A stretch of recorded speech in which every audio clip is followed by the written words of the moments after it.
Nothing is wrong and nothing feels right. That is the specific quality of what you are experiencing. Not pain, not sadness, not the identifiable grief of something lost. Just a flat, persistent sense that nothing in front of you carries the weight it is supposed to carry. The goals, the relationships, the version of your future you are working toward, all still there, all technically intact, all landing with the density of cardboard. This is not nothing.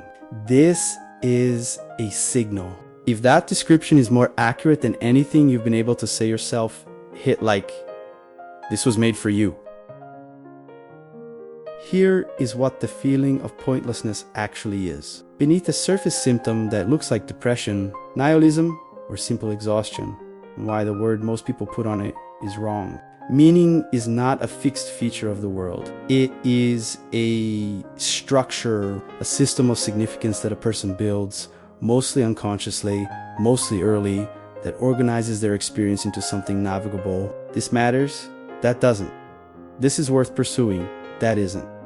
This gives my life direction, that is a distraction from it. The structure of meaning operates below the level of deliberate thought in most people's daily lives. It is the background architecture of every choice, every priority, every sense of what a good day feels like versus a bad one. Think of winter light, not darkness, light, but light that has lost its intensity, its warmth, its angle. The same light that in summer would illuminate everything with richness and shadow now comes in low, pale, brief. Everything is still visible. Nothing has disappeared.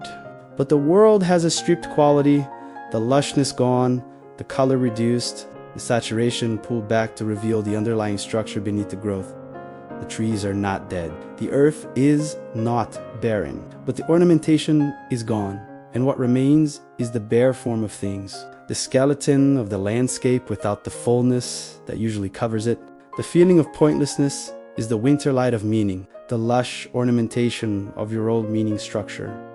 The excitement, the investment, the automatic sense that things matter has pulled back, not because meaning is gone, because a particular meaning structure is entering its dormant phase. And what the winter light reveals in the stripped landscape of a life whose old meanings have receded is the underlying form, the actual priorities, the real values, the structure of what genuinely matters when the ornamentation of habit and social expectation is no longer covering it. Epictetus wrote, "He is a wise man who does not grieve for the things which he has not, but rejoices for those which he has." And what the winter light reveals in the stripped landscape of a life whose old meanings have receded is the underlying form, the actual priorities, the real values, the structure of what genuinely matters when the ornamentation of habit and social expectation is no longer covering it. Epictetus wrote, "He is a wise man who does not grieve for the things which he has not, but rejoices for those which he has." Not as a call to force positivity, as a description of the practice required in the meaning gap. The old meanings are not things you have, they are things that have passed through you and moved on. The grief for them is real, but temporary. And in the rejoicing, which comes later, which requires first the grieving, is the recognition of what actually remains, what is genuinely yours, what has always been the real structure beneath the ornamentation. The pointlessness is the winter. It is not permanent. It is the necessary condition for something that the summer's fullness was preventing from being seen. And the sign has been here longer than, There are specific ways the meaning gap shows up. The precise daily experiences that tell you the old structure has dissolved and the new one has not yet formed. If you recognize any of these, they are not symptoms of malfunction. They are the topography of the gap itself. The first is everything tasting the same, not food specifically, though sometimes food too, but experience. The film that should have moved you, the conversation that should have engaged you, the achievement that should have satisfied you, a uniform flatness where distinction used to live, things that used to land differently from each other, exciting versus boring, meaningful versus trivial, nourishing versus depleting, now arrive at approximately the same register, not low exactly, just undifferentiated. The old meaning structure provided the framework of distinction. This matters more than that. This resonates while that doesn't. When the structure dissolves, The distinctions it maintains dissolve with it. What you are experiencing as blandness is the landscape without its organizing principle, the winter light revealing the form without the color.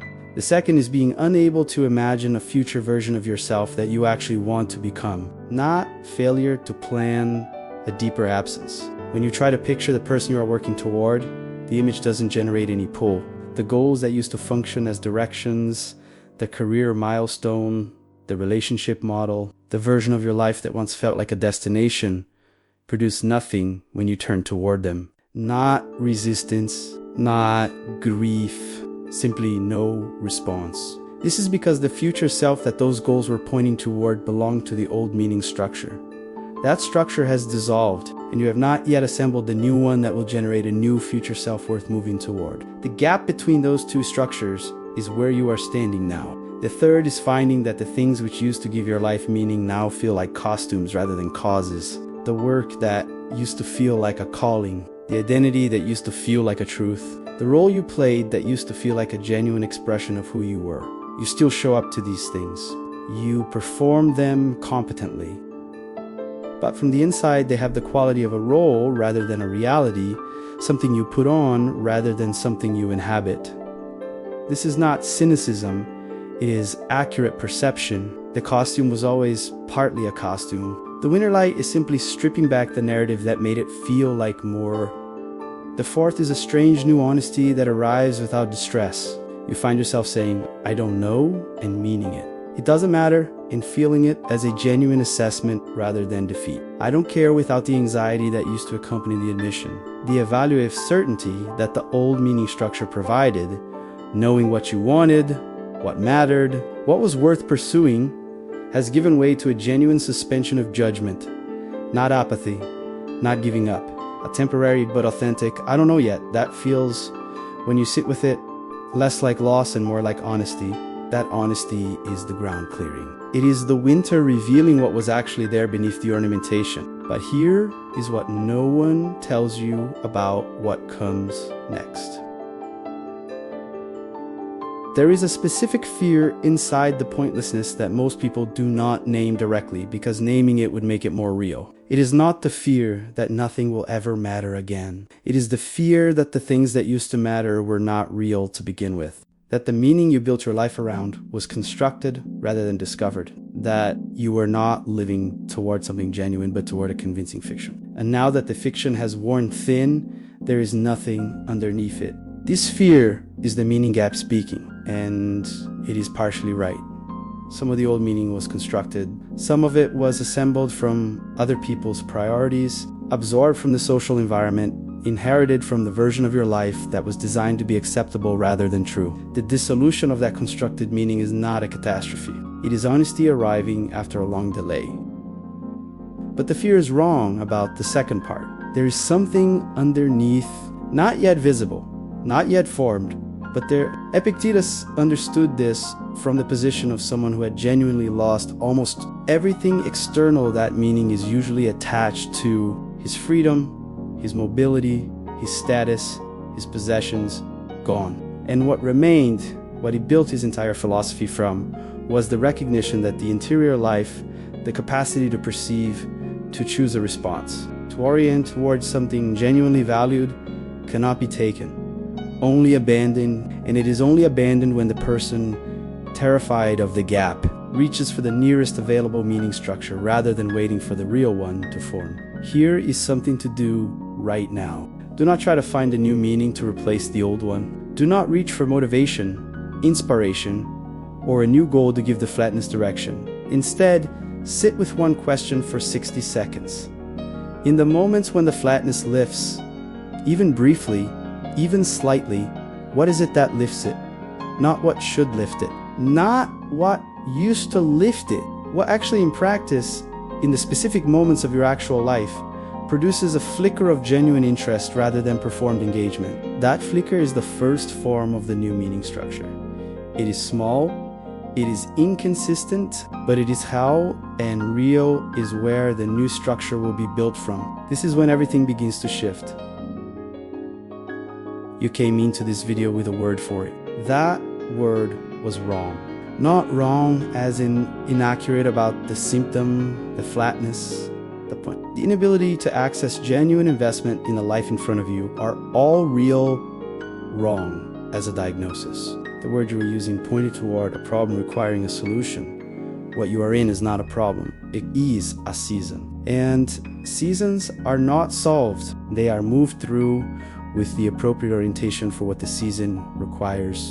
The winter light asks for something specific, not the activity and growth of summer, not the production of new meaning, the generation of new momentum, the maintenance of a fullness that belongs to a different season. The winter light asks for stillness, for the capacity to remain present in a stripped landscape without immediately reaching for the ornamentation that is no longer there, for the willingness to let the form of things be visible without rushing to cover it again, for the patience to wait for the signal of what actually matters, the flicker rather than the full flame, without dismissing it as insufficient. Epictetus spent his philosophy arguing that the interior life is the only genuine territory, not because the external world is unimportant, because it is the only territory over which you have full governance, for the willingness to let the form of things be visible without rushing to cover it again, for the patience to wait for the signal of what actually matters, the flicker rather than the full flame, without dismissing it as insufficient. Epictetus spent his philosophy arguing that the interior life is the only